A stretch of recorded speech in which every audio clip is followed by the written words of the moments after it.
Magandang araw mga bata! Bago ang lahat, tumayo at muna tayo at manalangin.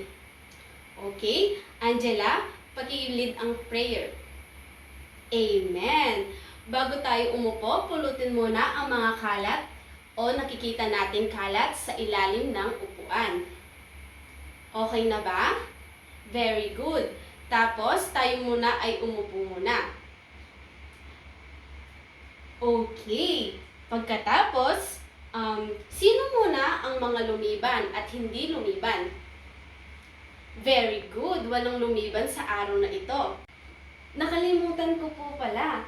Tayo muna ay tumayo. Mag-exercise muna tayo para magising ang ating mga katawan.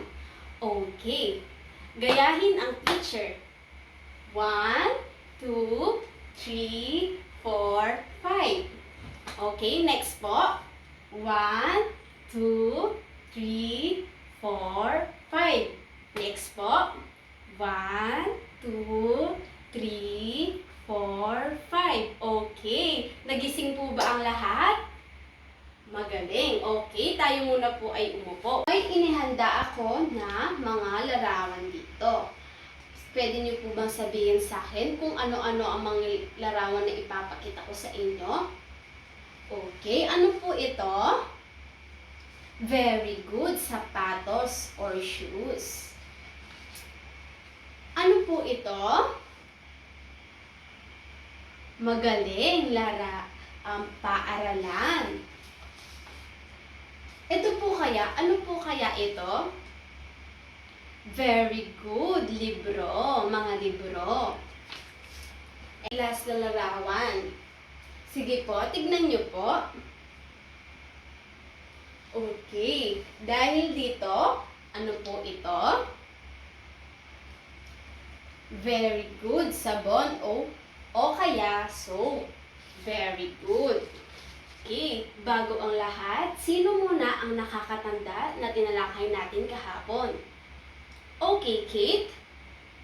Magaling. Ang tinalakay natin kahapon ay ang mga pagkain na hindi masustansya. Ano nga ba ang mga pagkain hindi masustansya? Okay, Joanna. Very good. Halimbawa na ang soft drinks, chichirya. Okay, ano po ba? Ano pa pala? Very good. Lahat yan na nabanggit ninyo ay mga hindi pagkain na masustansya. Okay. Dahil alam nyo na ang pinag-aralan natin kahapon, tatalakayan natin ngayon ay ang panuntunang pangkaligtasan. Ano nga ba ang panuntunang pangkaligtasan?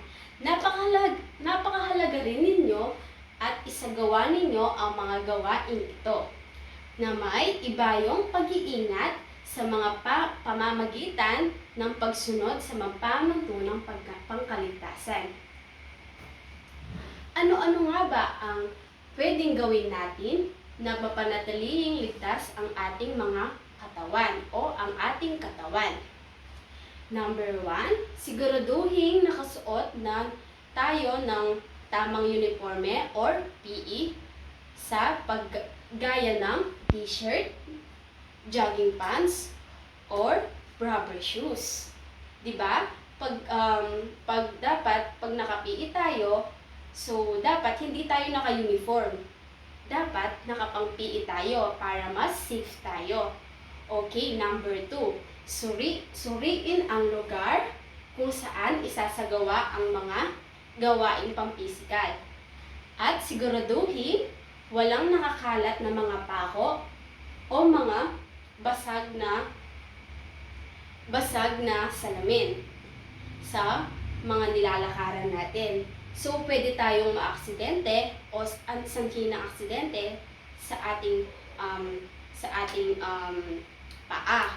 Or kapag hindi natin nakikita yon, so, mag-aano tayo. So, masusugatan tayo o pwede pa tayong mas malala pa dun na magagawa ng isang basag na salamin or pako. So, pangatlo, At huwag kalimutan gawin ang cool down exercise kagaya ng ginawa natin kanina. Pagkatapos mag-eehersisyo sapagkat nakakatulong ito upang unti-unting maibalik ang normal na presyon at dugo at pintig ng puso. So yun yung ano niya. So yun yung cause ng pag cool down exercise natin, 'di ba? Pag nag-exercise tayo is nagigising yung diwa natin. Okay. Okay, dahil alam nyo na ang panuntunang pangkaligtasan, magtatanong ako ngayon, bakit kailangan natin pag-aralan ang panuntunang pangkaligtasan? Sige, Jessie. Very good. Dahil ito ay para mapanatiling safe ang ating katawan. So, ano-ano pa? Sige, John. Very good. Lahat na nabanggit nyo is tama lahat po yun. Okay? Bago ang lahat, may naihanda ako dito para sa inyo. Tukuyin ang panuntunang pangkaligtasan sa pamamagitan ng pagguhit ng bilog na nakasmile. Okay? Sapat lang bago ang dila.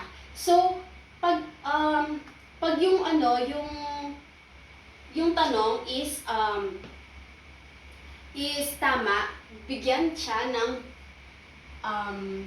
bilog na smile. Naiintindihan po ba? Okay, very good. Number 1, mag-warm up exercise bago simulan ang anumang physical fitness. Ano ang sagot? Very good. Smile. Number 2, mainam na uminom ng tubig habang nag-eehersisyo. Ano po yung sagot? Very good. Smile ulit po. Number 3, maaaring isagawa ang iba't ibang physical na aktibidad kahit sa ang sulok ng paaralan. Sige po, isipin niyo po, ano po yung sagot? Maaaring isagawa ang iba't ibang physical na aktibidad kahit sa ang sulok ng paaralan. Very good, smile.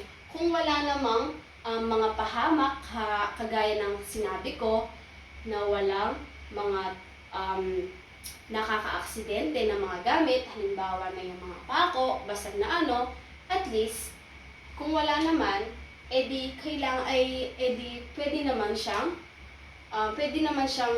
gawin doon. So, number 4, siguraduhin angkop ang damit na suot sa pag-eehersisyo. Very good.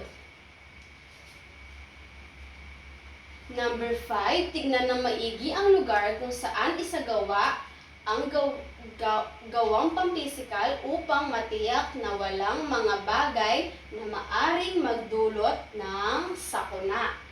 Kagaya nga nasabi ko, alamin muna at i-check kung wala ngang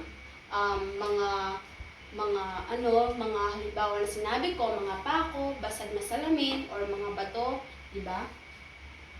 Very good. Then, number 6, basahin at pag-aralan ang mga gabay sa pagsasagawa ng mga gawaing pampisikal at sundin ito ng tapat. Ano po? Very good. Smile. Number 7, pagkatapos gawin ang anumang gawaing pampisikal, ugaliing mag-cool down. Very good. Magsuot ng kahit anong klaseng ng sapin sa paa kapag nag-eehersisyo. Basta yung may sapin. Kahit 'di ba, kahit may sapin tayo, at least safe tayo. Kung wala tayong sapin or mga rubber shoes, so hindi tayo safe. So smile siya. Very good. Gawin kaagad ang pang-physical fitness activities nang hindi kailangan na mag-warm up upang madali itong matapos. So, ano sagot dito? Wala. Kasi, sabi niya, gawin ka agad ang physical fitness. So, hindi siya nag-warm up o cool down exercise. Kasi, nagmamadali siya dito. So, number 10, uminom ng soft drinks o kape habang nag-ehersisyo upang magkaroon ng ibayong lakas. So, mas maiging wala din siya kasi yung soft drinks at kape, hindi din nakakatulong yon sa pag-ehersisyo natin. Kailangan dapat lagi tubig ang ininom. Okay. Naiintindihan po ba ang ano natin ngayon? Ang topic po natin ngayon? Very good kung ganon. Ngayon, may ipapakita akong aktibidad na gagawin niyo ngayon. So, sabi niya dito, gawin niyo ito dito sa mismong classroom. So, ibibigay ko sa inyo one by one. So, sabi niya dito, isulat ang salitang tama kung ang ipapahayag ng pangusap ay panuntunang pangkaligtasan at kahalagan nito, mali kung hindi. So, group 1, bigay ko sa inyo to. Then, group 2. Group 1 and group 2. Okay, tapos na po ba? Okay, tapos na po. So, dahil alam nyo na ang panuntunang pangkaligtasan, may inahanda ako na takdang aralin dito. Sagutin ito sa bahay. Okay po? Okay. Takdang aralin. Gumuhit ng larawan na tumatalakay sa mga panuntunang pangkaligtasan at isulat sa baba ang kahalagahan nito. Nagigets po ba? Okay, dahil dyan, kung alam nyo na ang panuntunang pangkaligtasan, bigyan ko kayong lahat o palakpakan natin po ang mga sarili ng very good clap. Okay? 1, 2, 3. 1, 2, 3. Very good. Okay? Naiintindihan na po ba? Okay, dahil dyan, kayo na po ay pwede nang umuwi.